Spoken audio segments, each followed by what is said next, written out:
Vivekananda Educational Institutions is a gateway to quality higher education. Admissions open now.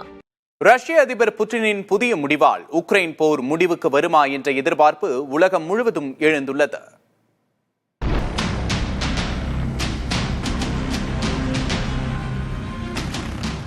அமெரிக்க அதிபர் Donald டிரம்பின் தூதர் Steve விட்காஃபுடன் ரஷ்ய அதிபர் விளாடிமிர் புட்டின் பேச்சுவார்த்தை நடத்தினார். இதில் உக்ரைன் போரில் தங்களது நோக்கங்களை குறைத்து அமைதி பேச்சுவார்த்தைக்கு தயாராக இருப்பதாக சுட்டிக்காட்டியுள்ளார். இந்த மாற்றம் 3 ஆண்டுகளாக நீடித்த போரில் முக்கியமான திருப்பு முனையாக பார்க்கப்படுகிறது.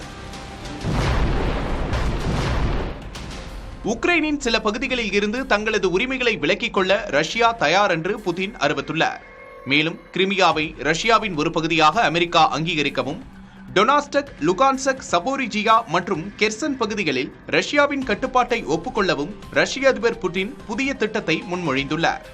அமெரிக்காவின் அமைதி திட்டமானது ரஷ்யாவுக்கு சாதகமாக உள்ளது. ரஷ்யாவின் ஆக்கிரமிப்புகளை ஏற்றுக்கொள்ளும் வகையில் அமைந்துள்ளது. இந்த திட்டத்துக்கு உக்ரைன் இன்னும் பதிலளிக்கவில்லை. ஆனால் உக்ரைன் அதிபர் வோலோடிமிர் ஜெலன்ஸ்கி கிரிமியாவை ரஷ்யாவின் பகுதியாக அங்கீகரிப்பதை கடுமையாக நிராகரித்துள்ளார். கிரிமியா உக்ரைனின் பகுதியாகும் என்றும் அவர் வலியுறுத்தியுள்ளார்.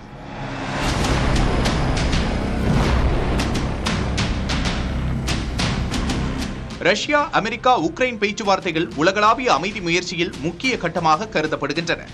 எனினும் உக்ரைன் மற்றும் ரஷ்யா இடையிலான நிலையான சமாதானம் எப்போது ஏற்படும் என்பது இன்னும் தெளிவாகவில்லை.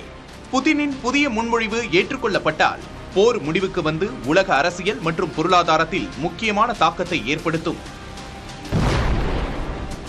புதிய தலைமுறைக்காக GS Balamurugan. Vivekananda Educational Institutions is a gateway to quality higher education. Admissions open now.